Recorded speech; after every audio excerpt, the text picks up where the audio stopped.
Hi, I'm Annabel Romero, creator of Opuntia Visual, and I'll walk you through my online exhibit with the Harrison Public Library. It's called From Seeds to Blooms. This exhibit covers some fun facts about the flora, going from scientific to cultural facts. In the first image, which goes by the name of the exhibit, I depicted a wide variety of plants together with its seeds, blooms, and fruits. But you may wonder, do all plants give flowers?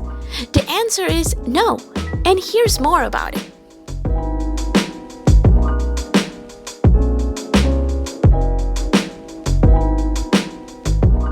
Let's talk about the classification of green plants.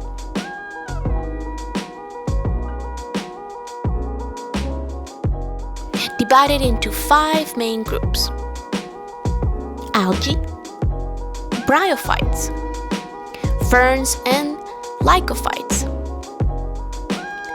Gymnosperms, which include the well-known ginkgo biloba, which appeared over 290 million years ago. And finally, angiosperms, plants that have flowers and produce seeds, our main topic for this exhibit.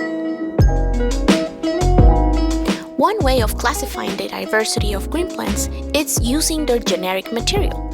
In this painting, I did an artistic representation of Mendel, father of genetics, and a DNA shape with the pea plants that he used in his study.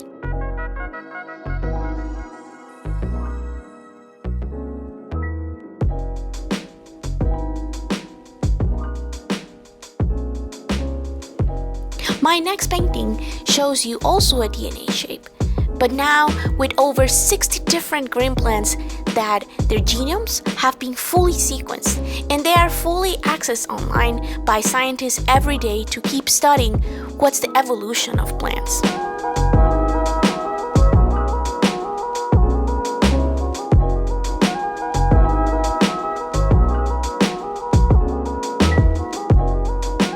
Let's talk about the parts of a plant, in this particular case, an angiosperm. And here we're going to use the strawberry as an example.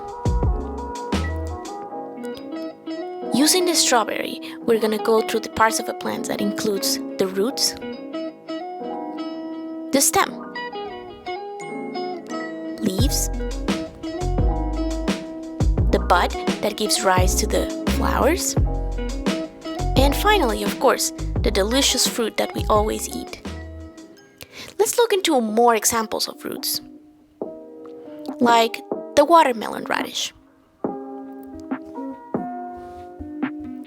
Radish are actually an edible root that they have their sharp flavor due to various chemical compounds produced by the plant. An example of leaves, flowers, and stem is the nasturtium, which actually you can eat all the above ground parts of the plant. The flowers is mostly consumed for ornamental salad ingredients, and it's actually rich in vitamin C. Another example of leaves is the velvet anthurium, a species of a plant endemic to Chiapas, Mexico. It has ovate, deeply lobed leaves with whitish veins, which gives it a particular shape.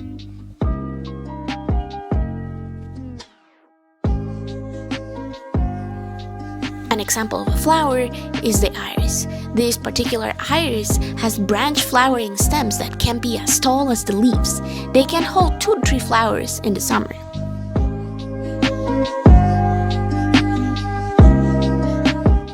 Finally, an example of a fruit. Here we have the pear. This particular one is the Asian pear, which normally is eaten raw or peeled rather than other pears that are normally baked in pies. This is because of the high water content. Let's look at other types of classifications, such as the season where they bloom.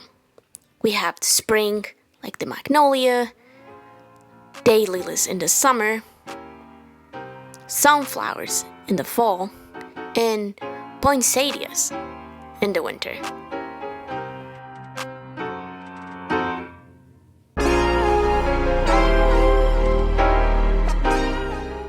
Another classification is plants in our garden, and this can go from a really diverse depending on the area where you live, the things that you like, but here I'm just showing some examples or some of the ones that I like, especially like the poppy, which I think it's particularly pretty when it blooms.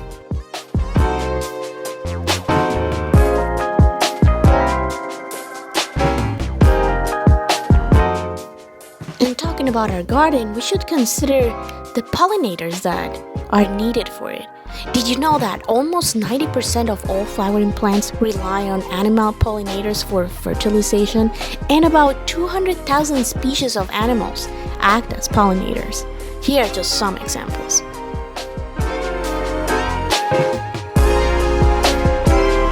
And to wrap up the garden topic, here are some edible herbs that I like to use, either for cooking or baking at home.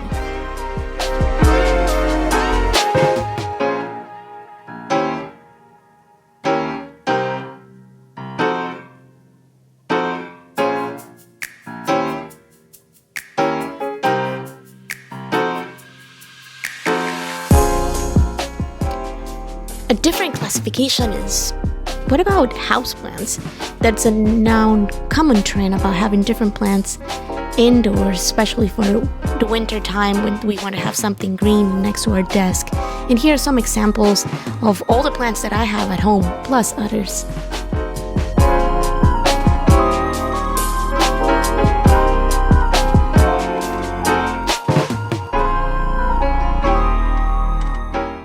Another classification that I wanted to show you was global production. In this, I wanted to show some of the plants that we don't grow for our own food in our garden, but they are massively produced in different parts of the world. But they actually feed everyone, and we should give the importance of them, because that's actually what brings food to our tables.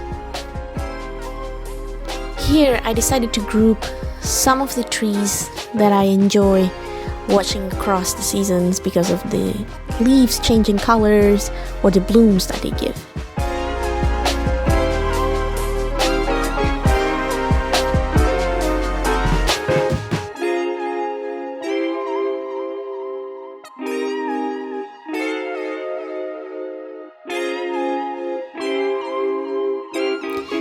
Finally, a classification that I decided to do a little bit different was the exotic plants. I decided to group some of the plants that grow specifically in the tropics, around some tropical countries, but they have beautiful flowers and particular characteristics not usually found.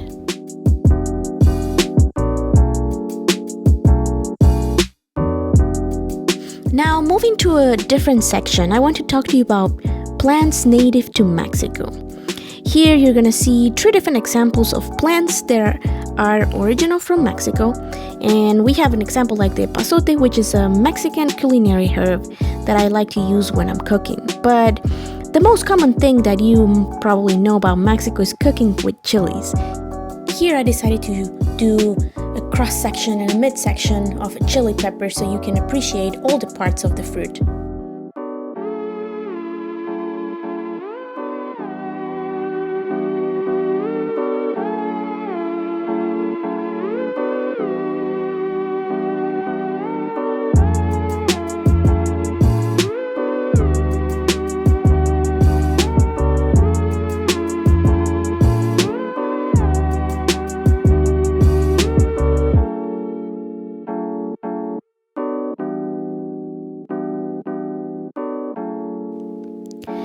And talking about Mexican cuisine, there's many things that we actually use in Mexican cuisine, such as avocados, peppers, limes, garlic, obviously chili peppers, and tomato, which is original from Mexico. But those are not the only ones.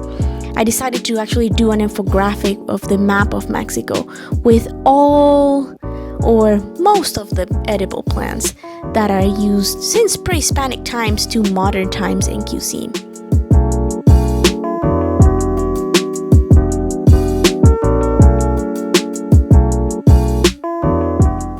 And to wrap up the Mexico section, we can't leave behind maize. It is the cereal that is fundamental in the history, culture, and of course, the cuisine of Mexico.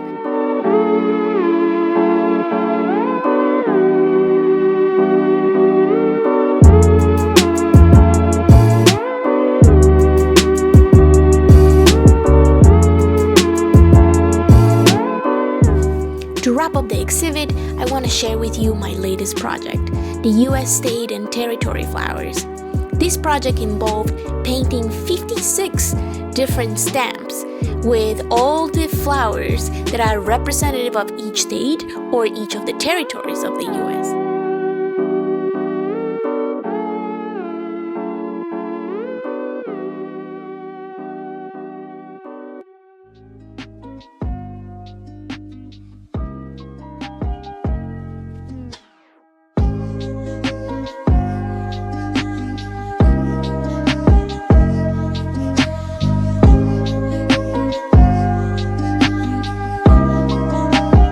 I hope you enjoyed the exhibit and I was able to share with you my love for plants. Don't forget to visit my website at opuntiavisual.org or any social media handle using @Opuntia Visual. Thank you.